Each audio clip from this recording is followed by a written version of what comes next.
Escalating border tensions. Thailand's use of powerful loudspeakers targets Cambodian civilians and Prey Chan. Unpacking the motives, impacts, and global mockery of this sonic war.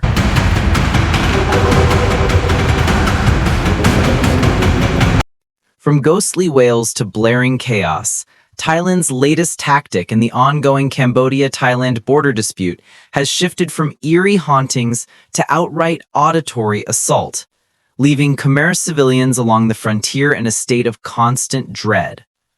What lies behind this means despicable or low act by Thailand? Join us in exploring the mounting tensions and the severe, far-reaching consequences of this so-called war of sounds, a bizarre conflict that's drawing ridicule and condemnation from around the world.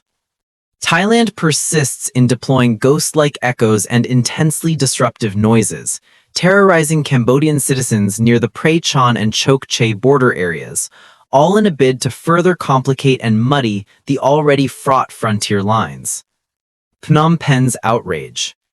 Following Thailand's earlier broadcasts of haunting ghostly sounds that embarrass the kingdom on the international stage, an act widely seen as psychological harassment against Cambodian border residents, Bangkok has now escalated to a new low. Thai forces have dispatched trucks loaded with megaphones and high-powered acoustic devices to the border zone adjacent to Prey Chan and Chok Che villages in Ban Thia Mien Che province, Cambodia. This operation kicked off on October 17, 2025, and is set to continue through October 19, backed by Siamese, Thai, military units and local authorities in Thailand's Sa Kaeo province. According to border observers and local news outlets like Khmer Times and Cambodianness, the sounds being blasted are deliberately chosen for maximum disturbance: wailing ghosts, frenzied barking dogs, human screams of terror, funeral dirge music, and the deafening roar of fighter jet engines. These noises reach excruciating volumes of up to 500 decibels, far exceeding safe human hearing limits. Normal conversation is around 60 decibels, and prolonged exposure above 85 can cause permanent damage, and can be heard up to 30 kilometers away. The effects are not just annoying, they include physical harm like ruptured eardrums, severe headaches, vertigo, nausea, and profound psychological trauma, such as insomnia, anxiety disorders, and post-traumatic stress. To amplify the reach, these broadcasts run from dawn until late at night, using 4 specialized trucks, one of which is elevated on a crane about 30 meters high to direct the sound waves precisely across the border into Cambodian territory. Importantly, this sonic barrage spares Thai civilians entirely. The devices are unidirectional, pointed solely toward Cambodia, and Thai villages are situated far enough away to avoid any spillover. This targeted approach underscores the intentional nature of the harassment, affecting only those on the Cambodian side. This incident forms part of the broader 2025 Cambodia-Thailand border crisis, which erupted in July over long-standing territorial claims around the Preah Vihear Temple and surrounding areas, a UNESCO World Heritage Site awarded to Cambodia by the International Court of Justice in 1962, though Thailand has never fully accepted the ruling. The flare-up began with cross-border skirmishes involving gunfire exchanges and aerial bombings, resulting in at least 38 confirmed deaths and the displacement of over 300,000 people from both sides, many fleeing to makeshift camps in safer rural areas or urban centers. A fragile ceasefire was inked in July, brokered by Malaysia as ASEAN chair and with U.S. President Donald Trump's intervention, who threatened to halt trade negotiations with both nations unless hostilities ceased. Yet, simmering distrust lingers.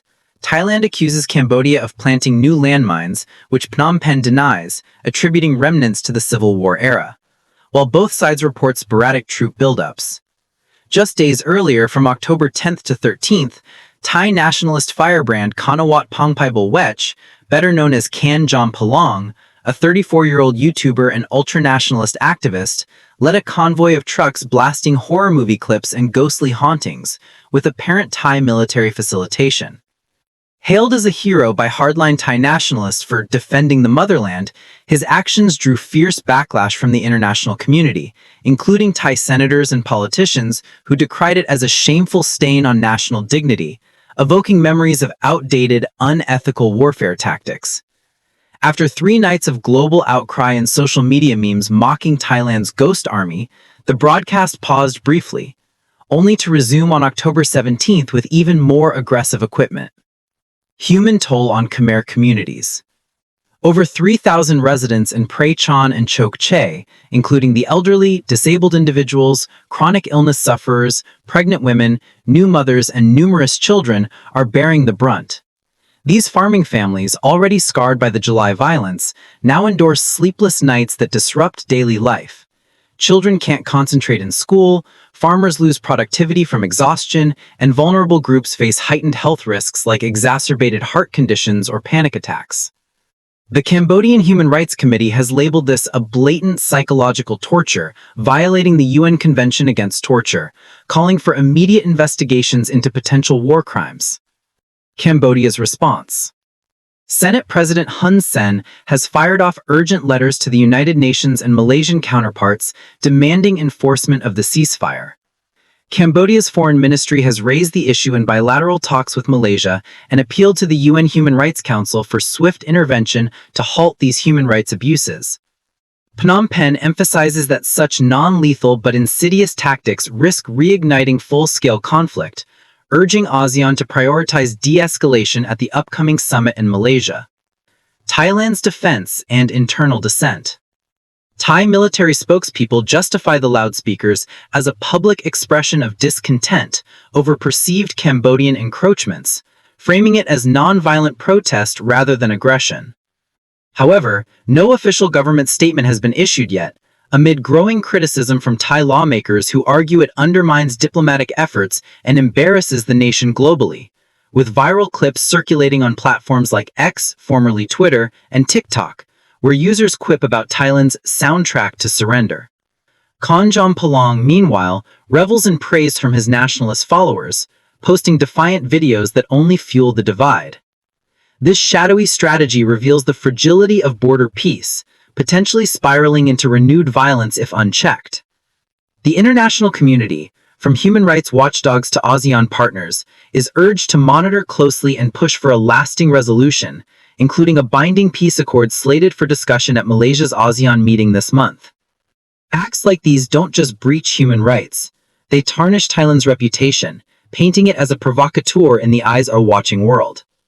Sources: Khmer Times, The Guardian, South China Post, and the Cambodian Human Rights Committee. Thank you, dear viewers and readers, for taking the time to follow this vital update. To stay informed on this developing crisis, please hit subscribe, like, and share this video far and wide. From me, Rome RNN.